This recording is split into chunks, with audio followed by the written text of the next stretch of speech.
khudbadani oo ujeediyey guddoomiyaha midowda Afrika oo dhinacyo badan taabanaysa ayaa waxay u dhigan tahay sidan. Khudbadan ayaa diiradda saartay xoojinta iskaashiga u dhexeeya Afrika iyo Talyaaniga iyadoo oo la adeegsanayo wada shaqayn ku dhisan horumar dhaqaale, kaabayaasha tamarta, tiknoolajiyadda iyo horumarinta dhalinyarada. Sidoo kale waxaa lagu adkeeyey in qorshayaasha horumarineed ay waafaqaan himilooyinka midowda Afrika si kobaca qaaradda loogu bedelo horumar dhab ah oo nolosha dadka wax ka bedelaya. Waxaan si kal iyo laab ah ugu mahadcelinayaa Ra'iisul Wasaaraha dalka Itoobiya Dr. Abiy Ahmed kulankiina ka dhacay Addis Ababa xilli uu socday shirka midowda Afrika wuxuu muujinayaa sida ay nooga go'an tahay wada shaqayn nidaamsan oo mustaqbal leh. Iskaashiga Afrika waa in uu la jaanqaadaa mudnaanta qaaradda iyo ajandaha 2063 isla markaana ku dhisnaada is-ixtiraam, mas'uuliyad wadaag ah iyo natiijooyin la cabiri karo. Iskaashiga Talyaaniga iyo Afrika waxa uu helay dardar muhiim ah. Qorshaha Metaplan wuxuu muujinayaa rabitaanka Talyaaniga ee ah in uu xoojiyo wada shaqaynta qaybaha istiraatiijiga ah sida kaabayaasha tamarta, beeraha, caafimaadka, isku xidhka dijitaalka iyo biyaha. Waxaan soo dhaweynaynaa horumarkan iyo diiradda la saarayo mashaariicda gobollada iyo weliba kuwa xuduudaha ka gudba. Kaabayaashu waa laf-dhabarta isbeddelka Afrika. Isku xidhnaanta barnaamijyada qaaradda, gaar ahaan barnaamijka horumarinta kaabayaasha Afrika iyo suuqa ganacsiga xorta ah ee Afrika, waa arrin lama huraan ah. Maalgelinta waddooyinka ganacsiga, isku xidhnaanta tamarta iyo shabakadaha dijitaalka waa in ay xoojiyaan ganacsiga gudaha Afrika.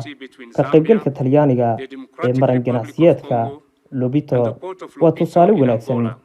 Horumarinta isku xidhka ee u dhaxaysa Zambia, Jamhuuriyadda Dimuqraadiga ah ee Congo iyo dekedda Lobito ee Angola waxay furi kartaa fursad ganacsi oo weyn, isla markaana horumarin karta isku xidhka gobollada.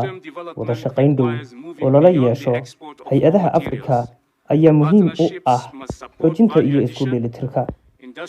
Dhanka kale, horumarka mustaqbalka Afrika wuxuu u baahan yahay in laga gudbo dhoofinta kheyraadka caydhin.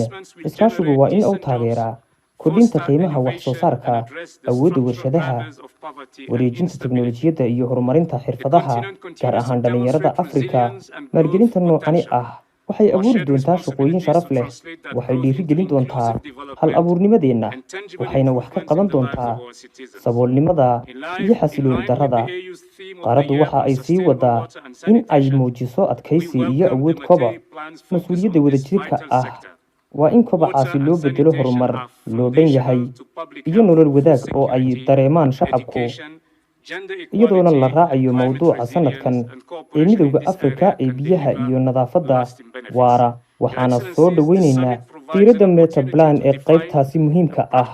Biyaha iyo nadaafaddu waa aasaaska caafimaadka bulshada, sugnaanta cuntada, waxbarashada, sinnaanta jinsiga iyo adkaysiga cimilada. Mudanayaal, shirkani waxa uu bixinayaa fursad lagu dejiyo qorshe cad oo wax ku ool ah oo wejiga xiga ee iskaashiga Talyaaniga iyo Afrika, iyadoo oo lagu saleynayo ajandaha qaaradda, isla markaana lagu hagayo hufnaan, kalsooni iyo faa'iido wadaag ah.